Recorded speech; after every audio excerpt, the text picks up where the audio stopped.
kind of civilization to have. And in our history, there have been long periods of time when that appreciation reached a level that supported a major policy initiative that is an absolute opposite of what we have now. I'm talking about the New Deal. The New Deal was created under Roosevelt to deal with the Depression that had defeated everybody's ability to stop the neoliberalism of the time.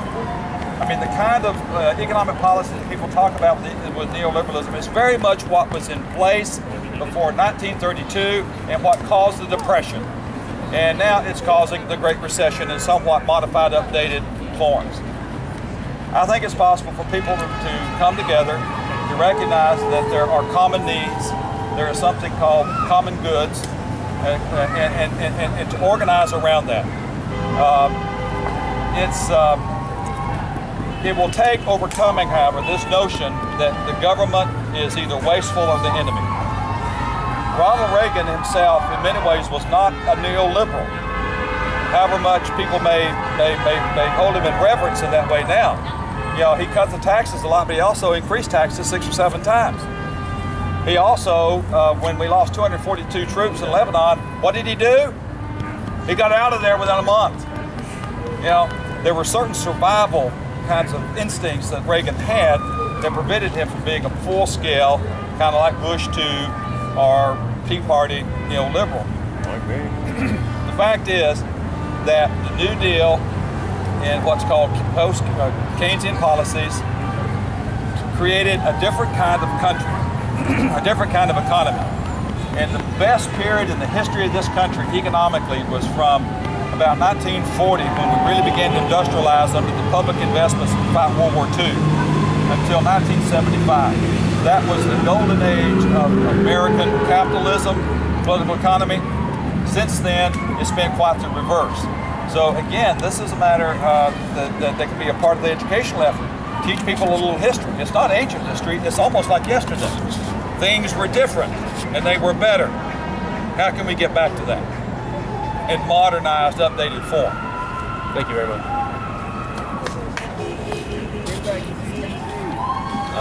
Absolutely. I wanted to really ask you how, really bringing back to what he said, how important it is to vote within this system that we have in place, and how even though you might not agree with somebody 100%, that you can find somebody out there that you can vote for that, kind of represents what you're about. I didn't vote the way that we talk about voting today. I'm voting by being here today. This is my vote. I mean, even when we're talking about Proposition 8 in California, and it was something that we were definitely going to have, gay marriage was going to be legal, and we saw a light at the end of that tunnel.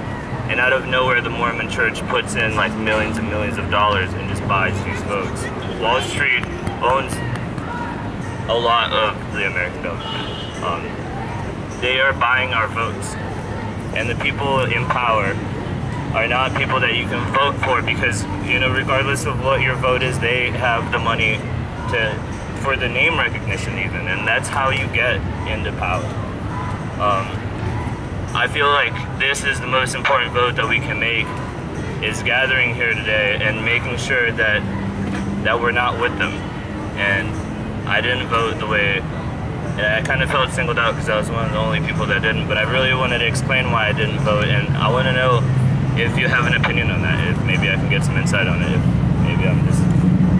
Well, I don't think you should feel compelled to vote in every election if you don't really have an option that you feel is worth it. I mean, but there are other ways to spend your time more constructively and productively in terms of your political life and world. But with all of its imperfections, there are many things you can do within the system. And that's true at every level. I mean, it is possible to get involved in local elections and have a pretty direct impact. Working with the candidate, working in the neighborhoods, working in the stores or on the sidewalks, making your case, writing your letters. it is possible to have a real direct impact. And a lot that affects you very directly, you know this as well as I do, I'm sure, occurs right here in River City. Right here in this city, in the county, and it's worth really getting into. And then occasionally, you're going to have an opportunity with statewide races and with presidential races to vote for somebody you think is qualitatively better than his or her opponent. And then you just make a decision about where you invest your time. I'm not suggesting that everybody has to vote all the time. I think that's mindless. You have to be selective, but you have to do your work. You have to understand who it is who's running, what they are for or against, and then make your mind up accordingly. I disagree. I mean, I think you have to vote because we're in the system. I think this vote matters, and this vote is really important because I know we're kind of annoyed sometimes when these people go by and they honk and they're not here, but you're overcoming something. They know they're not alone, right? And that's the right. Well, but I mean, I'm just talking about in terms of being involved. Larry was mentioning, one of the things that we have to fight is this sense of individualism. And part of that becomes individual blame, where we think, okay, the reason why I'm not doing better is it's because it's all my fault. There's something wrong with me. And seeing people out here, people riding by honking, connect and say, hey, it's not just me. There are other people that feel this way, and maybe seeing everyone here will move them into the movement. But it's a numbers game. We're in this electoral system. It's a numbers game. And there's lots of times I have to hold my breath, but I do it. I do it because I know that the people that I don't agree with, they're doing it and they're being very organized about it. They're making sure that there's buses picking people up to take them to the polls, and they're mobilizing around one issue, right? They're saying abortion, gay marriage, whatever it is. They're mobilizing people on those issues and they're taking to the polls. And I'm not serving myself or my family by staying home. So I'm not judging you, but I'm just saying that's how I see voting. Whether sometimes I like it or not, I feel like I have to do it. Who's next on steps? Reminder, if you want to get on the list, find Lindsay. I think voting is important, but voting is only a very tiny part of the overall percentage. And one of the things that frequently happens is people show up on election day and vote, and then they don't ever pay attention to that politician again until the next election. And you need to think of politicians as like a 6-year-old child, that if you can tell them and explain them what they're supposed to do, and while you're around, they'll do it, and then you leave and they're going to go off and do crazy stuff. So we have to keep paying attention to them after that. And in this analogy, the two parents that politicians have, one is money, and that parent is paying very close attention to the politicians right now. The second one, but ultimately the more powerful one, is numbers. The mass number of voters, the more and more people, they can't get that money from those interests if they're not in office. If you can take them out of office, then they'll listen to you. And if you have that potential threat there, if you're showing up at rallies like this, keep in mind we had a couple of politicians show up earlier to show their support. Part of the reason they were here was votes, of course, but there's also because there were numbers here. And they do listen if you make your voice loud enough, which means you recruit more people to come out here. And think about something like, while we're all out here and people are paying attention to this, if everybody here signed up to go for an office visit in one of these offices up there, or went to one of the committee hearings where anybody who signs up can publicly speak and get their point across, they're much more likely to listen if you're in that building than if you're out here on the grass. So that's all I'm going to say. Thank you. I agree. Next, Larry. How they did that? Right, how they do that? Exactly what I had to say is basically what Larry expressed and what this man expressed here. You don't wait for the elections.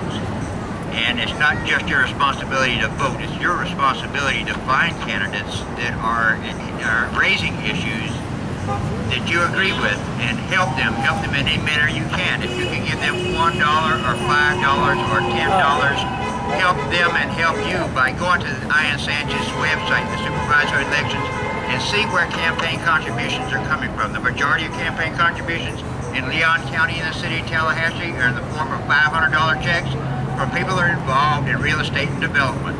And that is a constituency that both of these commissions serve.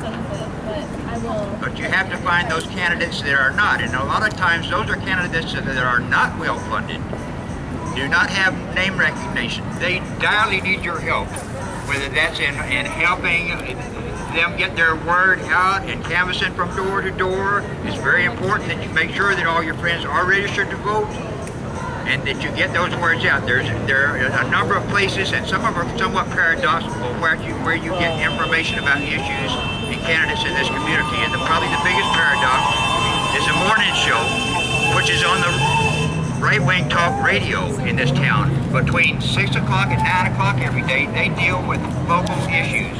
And pretty much anybody that runs as a candidate in this community will have an interview on that. And they may have views that are 180 diametrically opposed to the host of that program. But I will tell you that I believe that they treat people in a pretty fair-handed manner. And they do offer that forum, both for issues and for candidates. You need to pay attention. You can go to their webpage, WFLA-/FM, and go to the list of their itinerary of their schedules, and you can rehear whatever interviews or issues have been covered for the past 2 or 4 years, as far as I know. You'll also, in a lot of cases, there's a young man that's running for city commission in this town. He just turned 18 years old. He has already been involved at the city hall and the county, pushing issues such as the mental health courts in this community, which have been defunded. He has pledged to give 1/3 of his $35,000 city commission salary to the homeless shelter. We need to find these candidates, and they need